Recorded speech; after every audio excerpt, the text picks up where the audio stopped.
Latest update kay Manny Pacquiao. Si Manny Pacquiao, kamakailan lang, nag-announce siya na magre-retiro na siya sa boxing upang mag-focus sa kanyang political career. Sa tingin mo, magiging successful kaya siya sa kanyang bagong landas? Talaga namang nag-iwan ng malaking marka si Manny Pacquiao sa mundo ng boxing, no? Sa kanyang 26 years na karera, nakakuha siya ng 62 panalo, 7 talo, at 2 draw. Isa siya sa iilang boksingero na nagkamit ng World Championship sa 8 iba't ibang weight divisions. Talagang hindi matatawaran ang kanyang kontribusyon sa larangan ng sports. Pero ngayon, nagdesisyon na siyang magretiro para mag-focus sa kanyang political career. Sa katunayan, nag-announce na siya ng kanyang kandidatura para sa pagkapangulo ng Pilipinas noong 2022 elections. Marami ang nagtatanong kung magiging successful kaya siya sa kanyang bagong landas, lalo na't iba ang mundo ng politika sa mundo ng boxing. Sa tingin ninyo mga kaagimat, ano ang mga hamon na posibleng harapin ni Manny sa kanyang bagong career?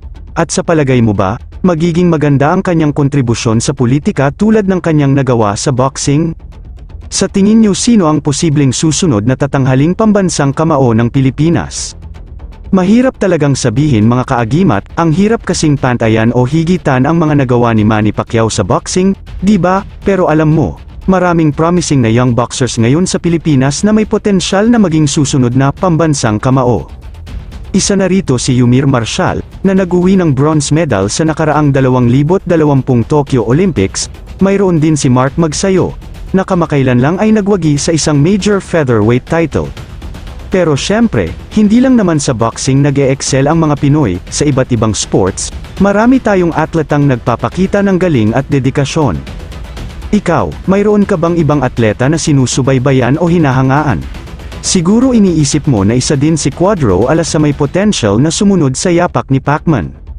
Si Jerwin Ancajas o mas kilala sa tawag na Pretty Boy, at Cuadro Alas, isa rin siya sa mga boksingerong may potensyal na sumunod sa yapak ni Manny Pacquiao. Sa kasalukuyan, siya ang reynang IBF Super Flyweight Champion, at kilala siya sa kanyang malasakit at dedikasyon sa sport. Pero syempre, hindi natin masasabi na siya na talaga ang susunod kay Manny Pacquiao. Maraming factors ang nagdedetermine nito, tulad ng kanyang performance sa mga susunod na laban, kanyang disiplina, at kung paano siya mag-handle ng pressure at expectations. Pero sa tingin ko, mayroon siyang malaking potensyal. Kayo mga kaagimat, ano sa tingin niyo ang mga kailangan niyang gawin para maabot ang level ni Manny Pacquiao?